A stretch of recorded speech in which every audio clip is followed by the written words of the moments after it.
Hello, ladies and gentlemen. Welcome to 1 o'clock, day two on the Growth Club. You are hanging out here in this session today because you're thinking about selling your business one day. And if you weren't thinking about it, well, hopefully now you will be. Why? What's the point otherwise? Why do we work so damn hard, everybody? That's what we're going to be talking about.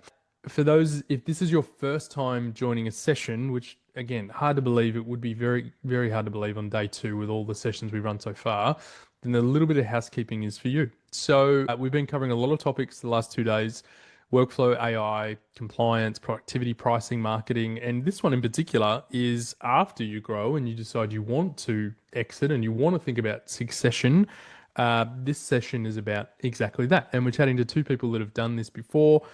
And so they're only just sharing from their experiences, which is definitely in the theme of what the Growth Club is all about. If you've missed any sessions, they were all recorded and they're all uploaded back on the system. So you can actually go back and replay all those sessions right now. We were just talking about some of our favorites from yesterday that I in particular can't, I mean, I've seen all of them, but I can't wait to go back and check out the ones that I really liked. A little bit of housekeeping. All the sessions are being recorded and transcribed. We're actually uploading them all into vinyl to pull out the transcriptions. And then if anyone caught Jordan's session yesterday, we're then creating a whole bunch of nice outputs using AI to give you even more value from all the sessions. Team is about halfway through doing all of that at the moment. So we'll have all of that available either tomorrow or early next week. So that means you can get even more value from everything you are consuming. There is a CPD point available for you by attending the Growth Club Summit. So there's 1 point for this session available that is powered by the team at Creditwise, who are very thankful for helping us out on this summit. And you're coming up to some of your last chances to win $500. All you have to do is go on LinkedIn and say, hey, I was hanging out on the Growth Club. You can tag the firm, use the hashtag. I've given away, I think, $200 worth of gift cards today. I did $100 yesterday. I've got 200 left. So if you want to win, it'll take you 10 seconds. You could do it right now. As we're getting started, I'd love to just jump into the chat for me. Just let me know that everything is working. You can see us, you can hear us, and that is all working as expected. That would be good.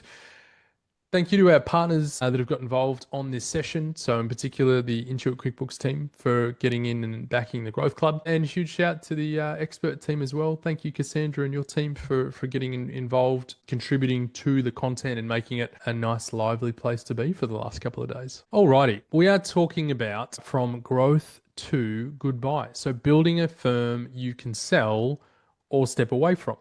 I'm joined by Soonah and Cassandra, and we're going to be diving into both what their journey was to exiting, but also just all the different things that happened along the way, things that went well, things that did not go well, how they were feeling during all those times, things that helped them get through those bits, and more importantly, the advice that they could give to you on how to manage this in the future. So I'll actually stop sharing this one and just give you a little bit of a background on both. Let me just, oh, there we are, this one, and then this one. Sorry, too many slides today. Alrighty. Cassandra, your bio: industry specialist, consultant, founder, Cass Scott Business Services, supporting Australian bookkeeping and accounting profession with practical training, strategic insights, and future-focused advisory. Cass, I feel like you're Wonder Woman. I feel like you've been doing lots of things and everything for a long time. So it's so good to have you here. For those that don't know Thanks. Cass, you can find her on LinkedIn. But how are you today, Cass? I'm good, Trent, and I still don't know what I want to do when I grow up. So, that's the way it goes sometimes. But no, really good and loving what I'm doing. So thank you. Very good. Let me, and then Sooner, so good to have you here. Sorry, there's a blue square there, but you're on the screen, so we can see That's what you okay. look They can like. see what I And look like. the blue square kind of resembles your blue square, so that's It the does. close. Photo didn't That's get approved. yeah, that's the matching part. But Sooner, from your side, you've got over 15 years experience with startups, large corporations, co-founder and finance controller at Margin Maximizers, bringing financial expertise to medium-sized businesses, bridging the gap between big businesses' know-how and practical, scalable solutions. Yeah, very Very cool. interesting industry. I mean, I love the accounting, bookkeeping, finance space. It's rapidly changing all the time, and yeah, I love being a part of it. So yeah, really happy to be here today. Yeah, awesome. Very cool. Good, good. Well, I'm glad you're both here as well. So, a few key outcomes from this session today. Number one, grow with intention, not just activity. Number two, build systems and teams that don't rely on you. And number three, understand what buyers are really looking for. So we're going to get straight into this session, and we'll probably start with the welcome and the why it matters part. And I'll stop sharing my screen here. So Cassandra, maybe you want to kick us off. Why are we here? Why do we think this all matters? Why, from all the things you've gone through and now, why is it important that we're having these conversations? Yeah, I think that's an interesting one, Trent. And I think, and I'll sort of speak from a bookkeeper's perspective rather than an accountant's perspective. And when I first started my business up, I didn't actually recognize that what I was doing was eventually going to be a saleable asset. For me, it was a means to an end. It was paying bills. It was, paying the mortgage. It was supporting my family. It had the flexibility because, I had a kid at school. And it was, I don't know whether the phrase pin money is relevant to a lot of people, but it wasn't expecting to end up with this business that was actually going to be valuable to both myself and also to somebody else. But what I realized halfway through the journey is that I needed to take control of it and start to do things that were going to give me freedom and choice moving forward. And that wasn't necessarily just about selling, but it was what other things can this business do for me? Then I started to realize that there was, this potential to exit at some point in time. And that was a little bit of a revelation to me because it wasn't something that I'd ever considered intentionally from day one. And we'll talk about that more, but I wish I had. So I think why this conversation matters is I get really sad now when I see bookkeepers talking about choosing to exit or retire from the industry or for whatever reason, just offering to give away the clients that they've been working with. Because I've realized over the years that we've built up significant assets, we've built up significant intellectual property, we've built up significant value in the work that we've achieved and the knowledge that we have and the knowledge that we've transitioned. And that has to mean something at the end of the day. So that for me is why this really, really did start to matter. You're on mute, Trent. Swear jar. I hate that. It make my team do it now too. I'm like, if I have to ask, that's $1. Like, I don't want to do that. Wasting everyone's time. Soonah, why is this important to you, this conversation, and why are you happy? Why do you want to give back in terms of what you've learned? Yeah, absolutely. When I started my business, I had the intention in mind that this was a saleable asset.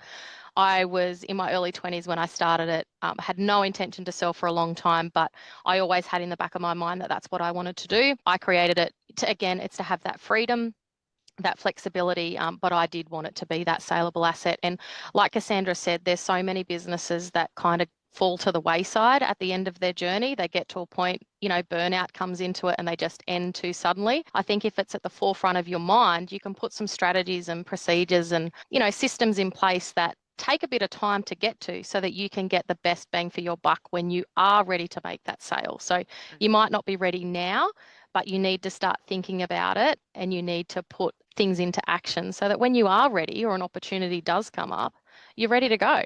And I think, we, especially in the bookkeeping space, I think too many businesses kind of end. They pass them on to other bookkeepers or, open it up without actually thinking that they can really make a sale out of this. And then we see the flip side of that as well. So accounting practices that need to sell for a sudden reason and they're not getting the dollars that they should because they need to exit quickly and the business hasn't been set up for sale. I feel like when we talk about pricing in general, there's always a piece around confidence and, there's always a disparity between who's making more money than others. And a lot of the time it generally comes down to how comfortable people feel charging and talking about pricing and thinking they're worth, $80 or $100 or $200 an hour versus not. And I find there's always a big disparity when I chat to bookkeepers and accountants in that sense. And I am bringing that up because I think when we talk about selling our businesses that the same thing probably happens. And it's like, well, who wants what I've built? Why is this thing so special? Like, I'm not good enough. I feel like that's a story that no one's told me this. This is my assumption based on 100 of conversations that I hear about. But I don't know. Would you all relate to that? Am I on track there, do you think? Yeah. And look, to be honest, Trent, that was probably my mindset up until maybe, 5 to 6 years ago. And I've been in business over 20 years now. So to suddenly only have that mindset change in the last 5 to 6 years, I think is a strong indicator of what you've just identified there. And you're absolutely right. It was because you've got this sense that I'm not doing anything that's of value. I'm not doing anything that anybody else will be interested in that holds any value. And it actually wasn't until I started having some conversations with some industry peers that I realized that there was this market out there, and that, you know, what we were doing did have value. That was an incredible mindset change for me once I started to recognize that. And the more I heard about it, the more I saw it. So it's one of these sort of self-fulfilling prophecies. You're not looking for it so you don't see it, but then it's like saying, don't look for red cars, and then all of a sudden you're seeing red cars everywhere. And that was a bit of what my transition from I don't have anything to sell to hang on a sec, I do. And then what the heck do I need to do now? Makes sense. Yeah, I'm just trying to, and knowing where to start is always the hard part. And I think your comment before, Soonah, was, sorry, one of you said having to sell in a rush, right? Something happens in our personal life, family life. We had a really good session yesterday on, you know, leading through curveballs and chaos. That was our last session yesterday. Like when, you know, life happens, how do you react and work through those times? And sometimes that means having to sell and exit and, you know, bad business breakups and all that kind of stuff. And you can't always control those things, but I think the key lesson that came out of that session was just it's never too early to start planning, right? And I think some people would say from day one of starting your business, you should be thinking about how you're going to exit that business. Like, what's the point of having, and again, some people start because they just need to get a job. They need money, they need revenue, and things all come together. But probably encouraging everyone in the audience today to start thinking about, yeah, like it's never too early to plan for an exit or a sale. And what is it going to take for you to get there? Our first point here is on growing with intention. But sorry, Soonah, did you want to add to that? Oh, no, I was just going to say, you know, the clients that we work with in Margin Maximizers, we sort of say that 12 to 18 months is getting yourself ready for sale. 12 to 18 months. Yeah.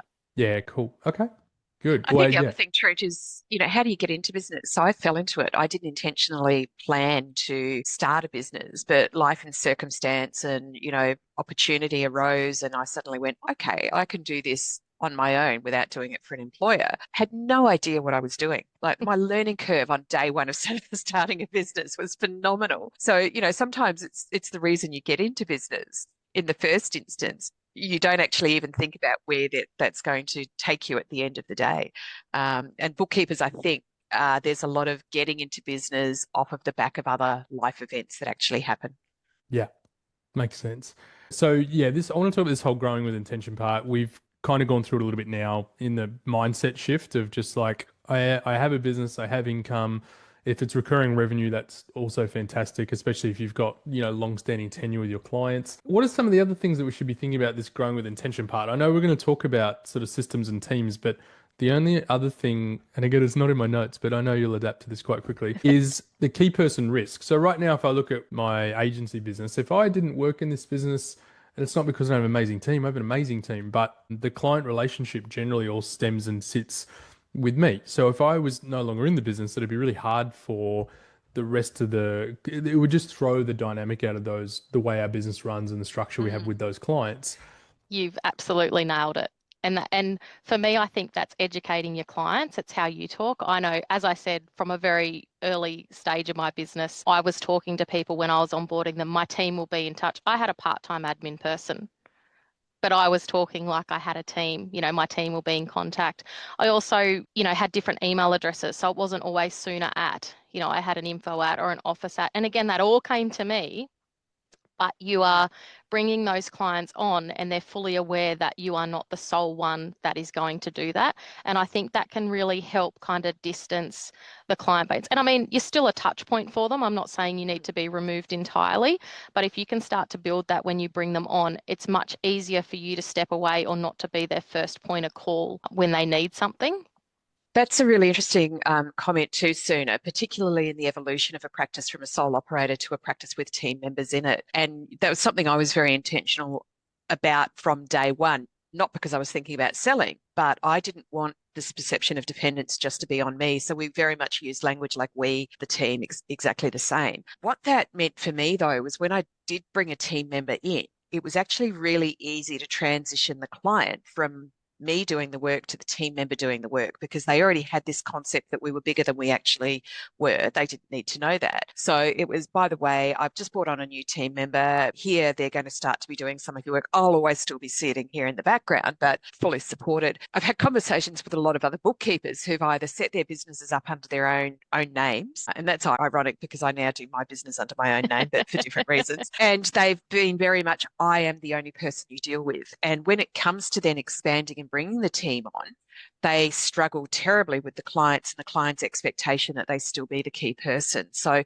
it's ameliorating that risk from day one without even necessarily knowing why you do it. So it's good business sense to sort of put that perception out there that you're larger than you actually are. 100%. A lot of we actually have a decent size team, but I think maybe the thing I probably don't do enough is we don't get them out in the spotlight enough. So it always just feels like it's Trent, because Trent's on all the branding and the marketing and the whatever, even though a lot of the team help bring and put all that stuff to life, if that makes sense. Even this growth club, there's a big stack of team members that help bring all these things together, but it's how do you, and again, there's no right or wrong answer here. I don't think, if you decide you want to go the other way, that's totally fine as well.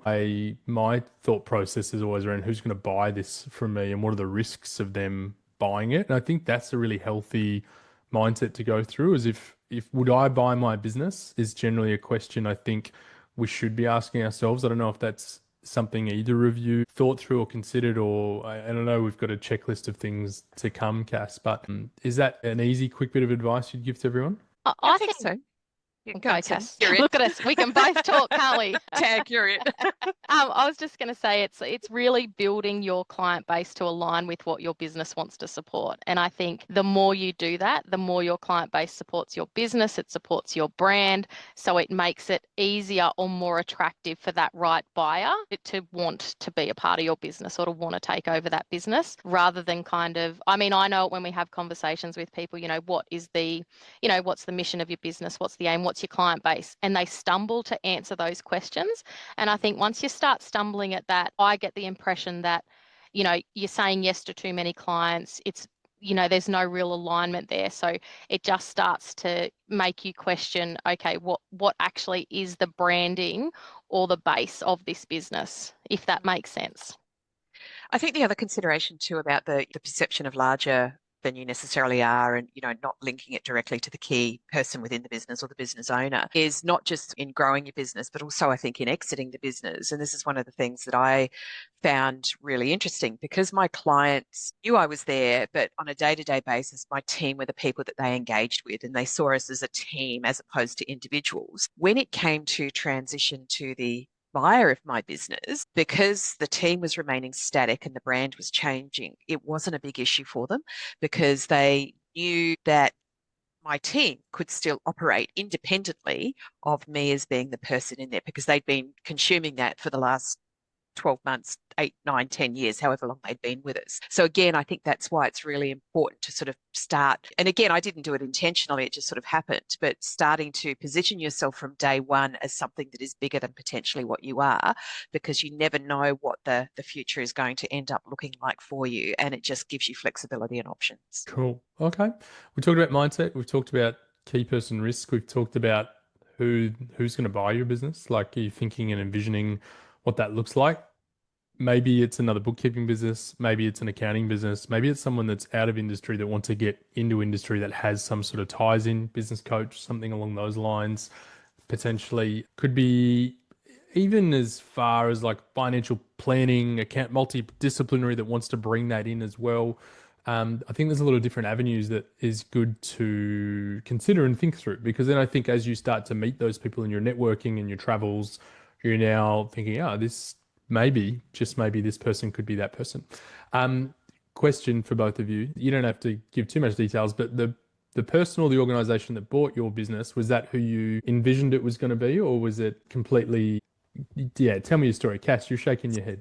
Completely random, Trent. So I had started to get to the point where I was considering putting my business on the market, and I had no idea absolutely what that was going to look like. And I basically went out and fished one day, sort of made some comments on social media about, I'm hearing that or somebody asked a question about, is there value in bookkeeping practices? And I said, well, yes, I'm hearing quite a lot anecdotally about a lot of interest in bookkeeping practices, and the networks that I've got established. I just sort of threw out a question there saying, if anybody's interested in finding out more, I have a lot of people that contact me about selling their businesses, reach out to me. And ironically, I got a private message from somebody who, again, ironically, I'd known in the industry for a number of years, who said to me that the person who bought my practice is interested in looking at other practices. Can you put me in contact with the people that you know that are looking to sell? And I went, okay, that would be me. And it was sort of because we'd actually known each other for a number of years, and I absolutely respected this person within industry as well. That was what opened the gate for me. So I was in a very, very different position than a lot of people, in that I basically went fishing and managed to snaffle something completely unexpectedly and completely without intent. It was more exploratory, but didn't know that this is where I'd end up. So that was the beginning of the discussion that we had around my buyer acquiring my practice. Very cool. Soonah, what about you? Yeah, different but the same. My buyer was, again, someone, Cass, that was in the industry, that I'd known, well respected for, I think we'd known each other for, sort of over that 5 years.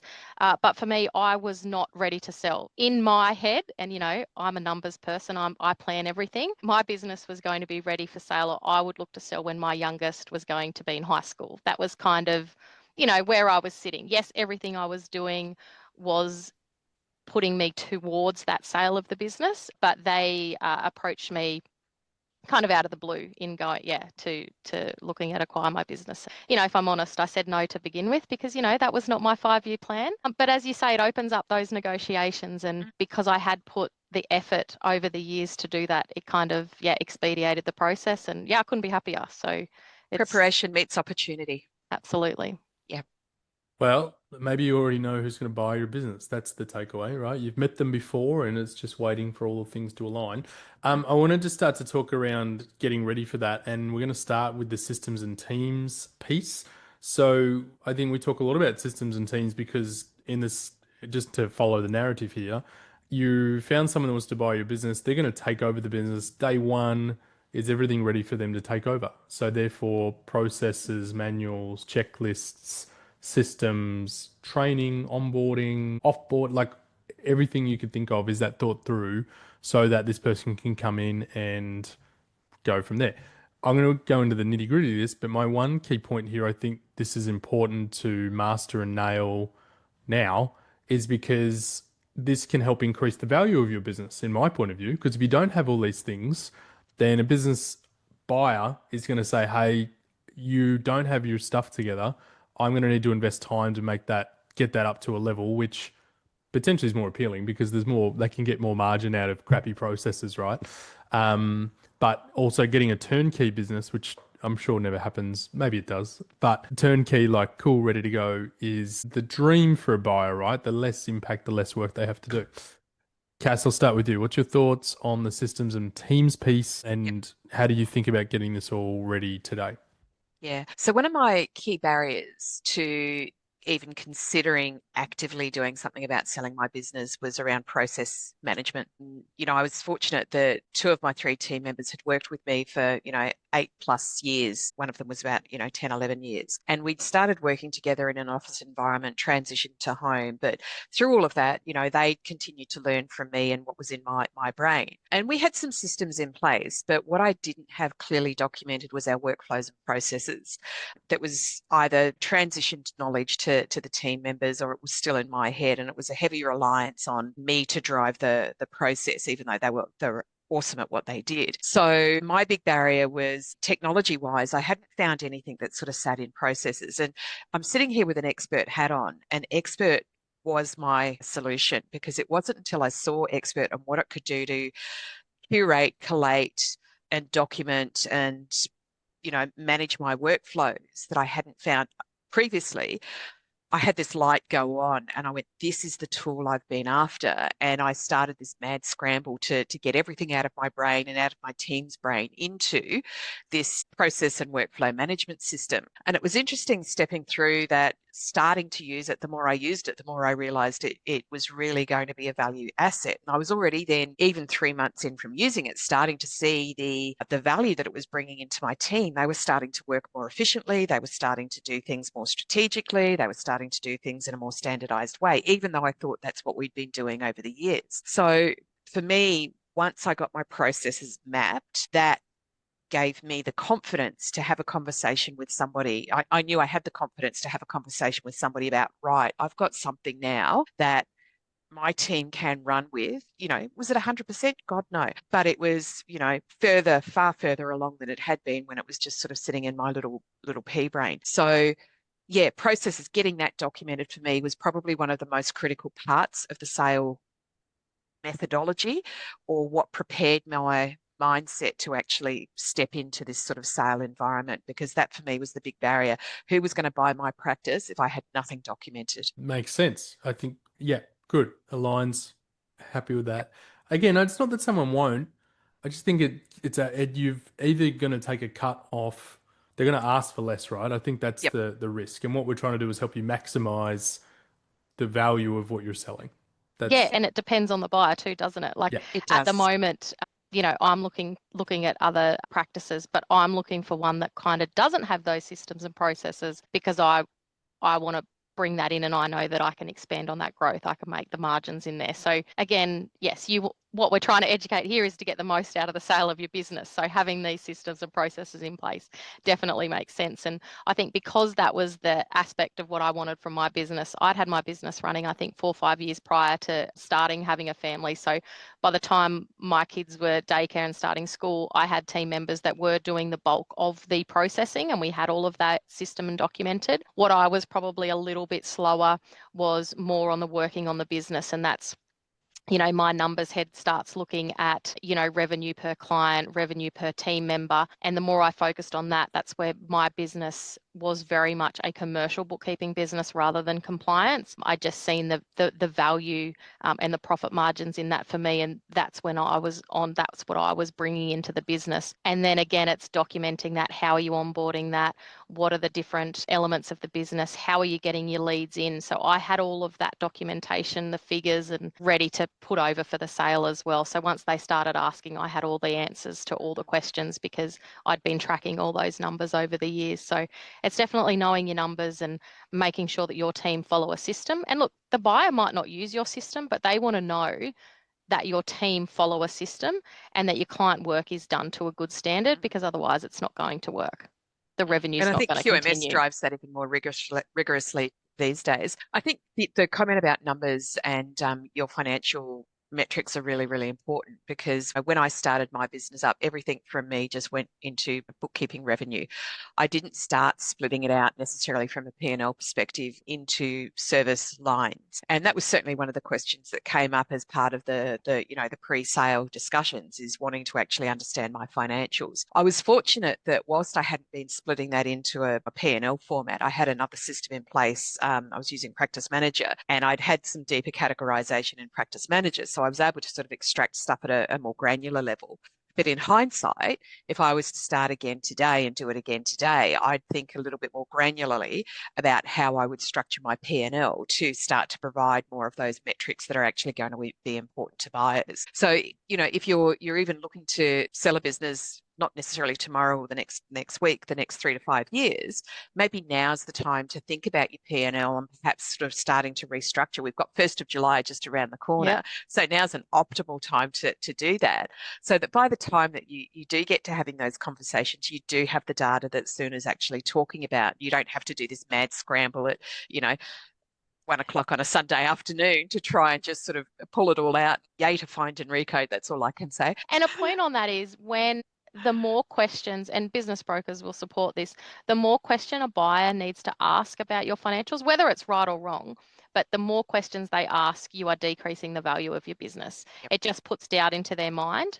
So the cleaner P&L that you can have, I think you're trying to optimize and get the most that you can out of it. So yeah, numbers are on the win. I did have a point about numbers on my thing, and I feel like we've covered a lot of that there. But is there any key metrics? I assume everyone would know this, because if you're looking at your clients' numbers all day, you probably should know what numbers you should be tracking. But just in the event that I don't assume everyone knows everything that you all know, any key numbers you recommend everyone should be tracking weekly, monthly, if you're starting to think about the sale of your business? I think one of the simplest ones is actually gross profit, not net profit, gross profit. The revenue versus what it costs you to deliver it. Because, if you bring operating expenses in, there's a lot of stuff that sits in there that's often sort of business owner specific, but the gross profit is reflective of the cost of service delivery, revenue versus service delivery. So I think that at the simplest level is a great figure to start looking at. Yep. And then I'd add to that probably like the retention rate, and even the leads that come in. So what does your lead gen look like? Conversion rates. Conversions. I mean, that's interesting to a buyer. Like, if you're a churn and burn type business, there's no retention, or if you've got longer retention. So again, it's just questions, and they're things that will attract the right buyer. You don't want to waste time with a buyer that's not aligned with your business either. So knowing and getting comfortable with these numbers and figures only, builds on getting that right fit for your business. The other thing that's really valuable is obviously, longevity of clients. Soonah's talking about retention. That's incredibly valuable, because that is an indicator to a buyer that, there's obviously quality happening. The flip side of that is, if somebody's sticking around too long, are you undercharging them? So you've got to also be able to demonstrate that your charge rates are, up there with the market. And the other thing around, pricing is, when was the last time you put a pricing increase in? And so interestingly, one of the things that I actively did, 12, 18 months out, was started to get a little bit more strategic with my pricing. And, starting to think about, is it, an hourly rate model or a fixed fee model? What is going to be optimal? And then, if you're talking about fixed fee, how are you starting to track your margins and, effort to deliver those services? So it's not just the financial, like the pure P&L stuff that's relevant to the buyer. It's all of the other stuff that drives revenue or drives COGS that are the levers that you can use to, determine profit. So, different things and can do it I in would different add ways. to that, it's your revenue per client. So you want to know, and that will give you the answer to whether your pricing is correct or not. And then revenue per team member, I find, is a really interesting one, and that will help into your gross profit, Cassandra, that you're talking about. So, do you have capacity, essentially? So if you merge the businesses, you brought that business in, does that team have capacity, or is it at the top of their capacity? So I really like looking at those two figures as well. And they tie into the P&L, but it's just a different framework to look at. Visit it every month. I look at these every month. I pull all these figures for myself every month, and it's interesting to see. Obviously we want to see it grow up, but it's interesting to see how at different times of the year, when we're compliance heavy, that revenue per team member or revenue, the revenue per client goes up, our revenue per team member goes down. So there's lots of different metrics along the way, and seasonality that we have based on the, accounting compliance that we do. So getting the right fit across the year is really good. And I think the other thing that's really important is, can they operate without you? How much of the deliverable is reliant on you as the key person? Because the idea behind it is you're wanting to sell your business to not have to do the work. But if you doing that is going to challenge capacity, then that's not necessarily as attractive. So that's also one of the reasons why I sort of actively started stepping back from client hands-on and using my systems and that to deploy more and more work that perhaps I'd historically held on to because I didn't have the processes mapped. Started to really, really actively deploy that out to my team and get them using the processes and working with those clients. And the other advantage of that was I actually got my team members to do more strategic work with clients as well. So whereas I'd been one that I'm the only person that could do that, once I started to bed down process, what I realized is it is just process. It didn't need me to do it. So giving it to another team member to do empowered them, educated them, gave them sort of more credit with the client. And again, meant that reliance was not on me. But also frees up your time to chase that work to build your Exactly. business as well. Yes. So, Yep. yeah. Definitely. We're starting to talk a little bit around like this valuation, then negotiation, I think is the next part. Soonah, you mentioned that you'd been prepping for a while, right? And you were trying to be ready, even though It wasn't exact timing. yeah, that's right. What did being, and I think you've kind of touched on this already, but I guess maybe just in a sentence, what did being ready look like for you from your point of view? I was really clear on the type of clients that I work with. I was really clear on my numbers, and I didn't do a lot of the work. Like I not I didn't do any work. That probably wasn't a good sentence, was it? But I was not in the day-to-day bookkeeping compliance work of the business at all. I was there for growth. I was there for networking. Margin Maximizers is my other company now. I do time in that. So it was having a business that pretty much operated without me. You conducted the orchestra. Yeah. Yeah. Love that. Yep. Very cool. I also have a point here that you had a car thrown into your negotiation. Is that right? A piece of advice that I got when I was selling was to write down everything you want, regardless of what the offer or what the previous discussions have been. Put it down on paper and don't hold back. Your dream list, what is it going to be? And that formed part of that. Another piece of advice that I wanted to share that I got told as well was say less. So in these negotiations, say less. And I was really conscious of that the whole time. And I think the more you say, you kind of unwind or unravel because, it was the first time I'd sold a business. So it was new to me. Yes, I was prepped in it from a business perspective, but was Soonah ready to make that decision? Like, definitely not. So yeah, definitely getting really clear on what I wanted was good. And then just putting that out there and waiting, kind of letting that sit and seeing what comes back without too much discussion was, Yeah. I think, for me, helpful. Interesting. Cass, I've got a note here about working with professionals and having that as a big part of your process. Do you want to talk a bit Yeah. about that?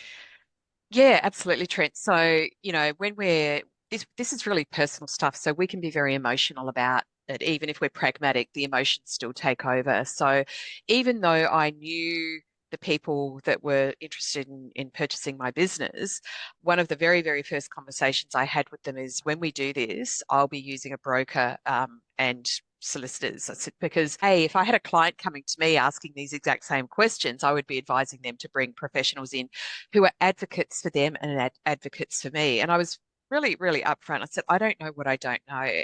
Much the same as you, Soonah. I'd never sold a business before. So I needed somebody that was in my corner that was going to be advocating and feeding back and providing me with, their experience and their guidance in the whole process that is selling a business. I work on the theory, even with my bookkeeping practice, that as much as people are absolutely lovely, ultimately there are no friends in business. And I've seen that with clients. You've seen people go and start a company up with a handshake, not a shareholders agreement, and it goes pear-shaped 3 weeks later, and then the whole world falls apart. So the other advantage of that is the person who's acting as your representative or advocate can hold the ground in those conversations. So, and it's much the same as Soonah was saying in terms of, keeping quiet. That person will do the talking for you. And probably the other thing I'd like to bring in, which for me, my head versus heart, my heart went, oh, I can't possibly do this. But when the broker mentioned it to me and the head sort of logically addressed it, was price higher than you expect. Mm-hmm. It's an ambit type claim. And for anybody that's ever bought real estate, have a look at the Genman system. They talk about pricing higher because it's easy to come down. But if you go low, there's absolutely no way you're going to be able to go back again. So that was it just made so much sense when they said it to me. It was like, oh, yeah, that makes sense. But your heart sometimes takes over the logic of what you're doing. So having those professionals advocating for you in your corner is invaluable. And I have no regrets in the money that I paid the broker to support me through this. He was brilliant. Amazing. I love that. I'm conscious of our timing and we want to give everyone a break soon as well before we head into our 2 o'clock sessions. Any sort of key points that we haven't covered that you really want to cover before we start to wrap up, Cass or Soonah? I think, Cassandra, you said a really good thing, and it was a key turning point on my business as well. You mentioned that you held on to that higher end work or thought that you were the only one that could do it. One of the big turning points for me was getting outside my own head and coming to that realization that anybody can do what I do. the bookkeeping, the work. Anybody can do it with the right systems and processes.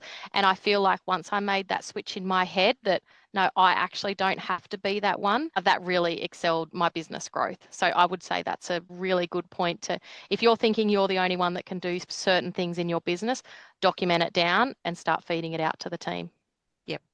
And for me, I'd probably say start with the end in mind. Even if you don't know when that end is going to be, start now, because again, preparation equals opportunity. You never know what the next conversation is you're going to have. You never know what's going to happen in your life that might, change the dynamic of work. And, as Soonah said at the beginning, needing to do something very, very quickly. Be prepared now. And I can tell you it's so much less effort if you do it that way than it is when you 6 months out and you're going, crap, I've got to do all of this with everything else that's going on. I don't recommend trying to do this across the end of financial year, which is what I did. It's all good. It's all good. What doesn't hurt us makes us stronger, I'm sure. Absolutely. Or just get really thankful for the really quiet times, including me. I can't wait for next week. Just saying. As we start to wrap the session, I know we had some resources and things to hand out. Cass, did you want to talk through the exit ready checklist? Yeah. So one of the things that XBert's put together, which will be shared, I think Trent, you're going to be sending it out with the recording, Yes. and XBert is probably going to share it out as well. But we put together an exit ready checklist. Now, it doesn't mean you're necessarily going to exit, but it's just a whole heap of things to ask yourself. So have I got these things in place? And a lot of it is what Soonah and I have been talking about today, but it's stuff that I didn't think about.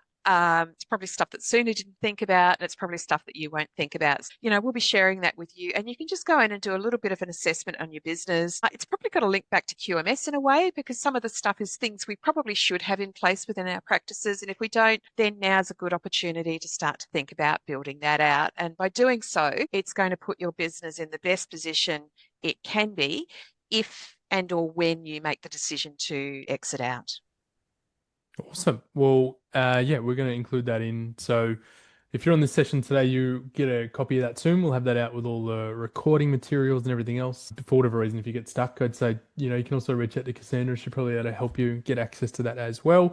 Soonah, any other sort of final key points, takeaways before you wrap up today? No, I don't think so. But yeah, if anybody needs any help, has any questions, feel free to reach out. I'm pretty sure I'll be the only Soonah if you look me up. I thought I'd be the only Trent in accounting, and that just ruined so quickly when I came into this industry. Unless you've not been in the industry that long and you think I'm the only Trent, then that's great. Also a bonus. We're going to officially start to wrap the session. So firstly, thank you so much to Soonah and Cassandra. That was amazing. Such an easy, free-flowing conversation, which I knew that was going to be the case, because you're both very passionate about what you do, and you can tell you've been through this and experienced that, and the way you share that is so good. For those that are happy to jump into the chat and just thank Soonah and Cassandra, you can throw some emojis up. If we're in person, we do imagine a standing ovation of sorts. There'd be flowers and music and celebrations, and then we'd be doing the wine walk around. It'd be all really fun. We don't have that, so we use emojis instead for online versions. I see a love heart and another clap, so that's a great start. Thank you so much for your time. As we wrap, I just want to talk everyone through what's coming up in the afternoon sessions, because we still have a 2 o'clock session and a 3 o'clock session, which means there's still 4 more sessions you could jump in on. Stay with me, they're really good. So if you like using Google Sheets, spreadsheets, and you would like to see how a maestro master of this would automate the heck out of them, you absolutely need to check out the next session. Soonah, you may actually really like the next session. Cass, you might too. I won't be offended you said that. I will take that with No, pride. it's a good thing. It's a good thing. Like if you're consider yourself someone that wants to get in the nitty-gritty of spreadsheets, and then you want to see the automation version of that, Dave Selleck is an absolute machine. The session is called Turn Spreadsheets into Month-End Machines. He does 50 to 55 month-end reports every month by himself as a sole practitioner with no team, all using Slack. I think they use tools like Geocon, for the data automation piece, all into Sheets, and it's an absolute symphony when you watch him work. A little bit overwhelming maybe as well is probably what I would say, because he is a freak when it comes to this stuff in a good way. Definitely go check that out. The other one that's quite cool, actually really cool, is how to use AI to build your own tech stack. That's the name of the session. This focuses on 2 accountants that have I've seen the brief for this. They built their own pricing calculator using Lovable and Cursor and these different AI tools. They don't sell this. They actually just build it in the session live. So if you want to see how you can use AI to build things you might think you need in your business, there's lots of different, it could be anything. I built an e-card the other day just for fun. I've built so many dumb things. I've built smart things, quizzes, calculators. I built a jobs board at one point that had like a Kanban board. I could move stuff between. I could do so many things, but it's all in prompting. So if you want to see two accountants go at it by using AI to build things in their imagination for their businesses, you should totally check out that session. That's coming up at 2 p.m. in 12 minutes time. I'm going to now wrap this session. Thank you so much, Soonah and Cassandra. Thank you, audience, and I will see you all very soon. Have a good afternoon. Thanks, Trent. Bye-bye. Bye.